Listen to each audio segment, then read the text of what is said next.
Aksi dua orang pencuri kotak amal masjid di Purbalingga, Jawa Tengah terekam kamera pengawas. Usai masuk ke Masjid Al-Ikhlas di Desa Karangasem, Kutasari, mereka membobol kotak amal yang terpasang di tembok masjid.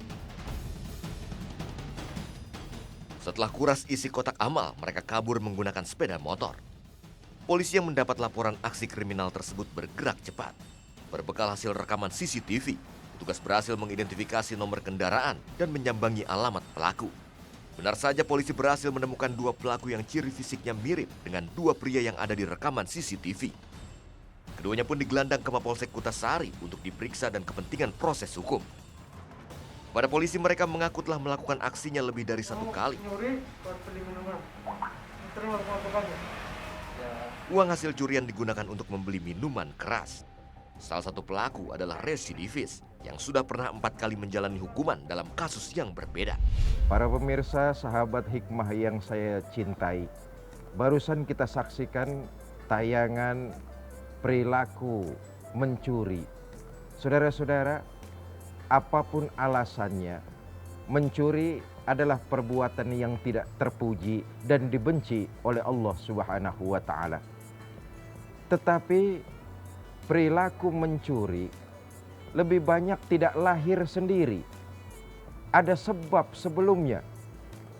Apalagi kita yang sekarang masih dilanda COVID-19.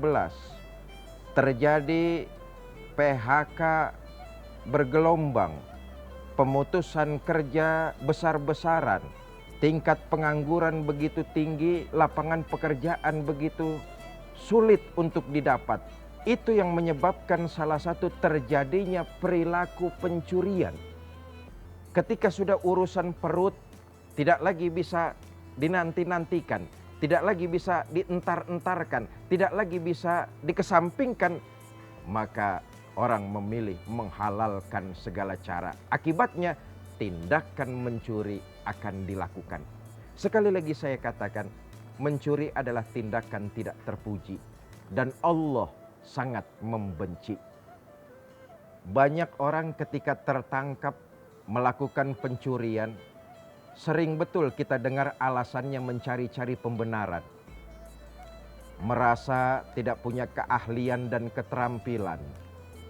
Merasa baru saja di PHK dari sebuah pekerjaan. Karena terdesak, lalu kemudian melakukan pencurian. Karena itu ini jelas tanggung jawab kita bersama. Pertama, menyadarkan perilaku-perilaku pencuri.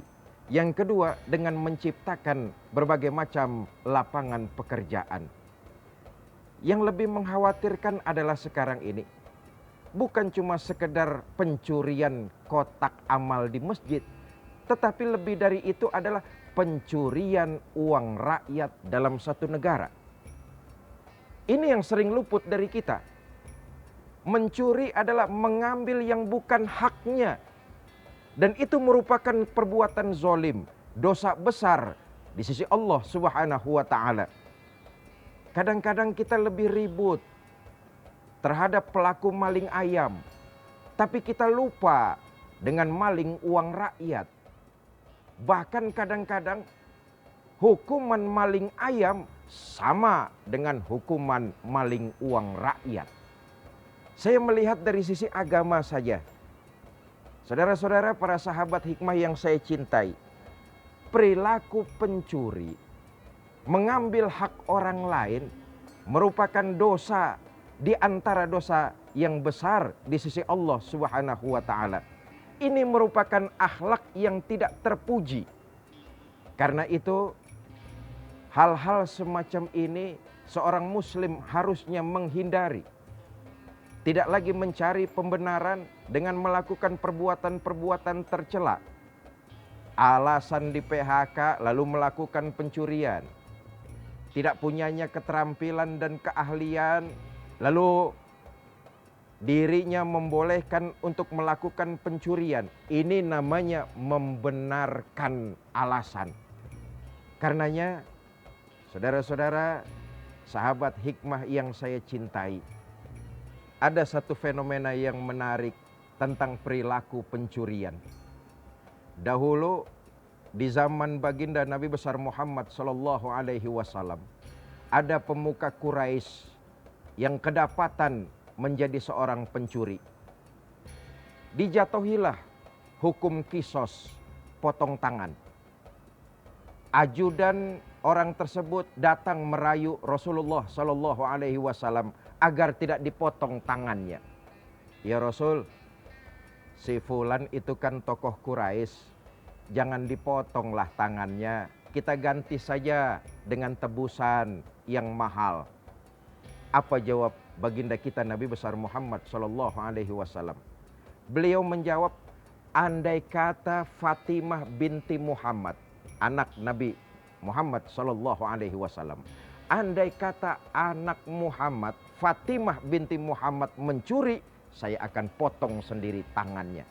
Ini artinya apa? Menegaskan kepada kita umat Islam bahwa mencuri, mengambil hak orang lain adalah merupakan perbuatan dosa besar di sisi Allah Subhanahu wa taala.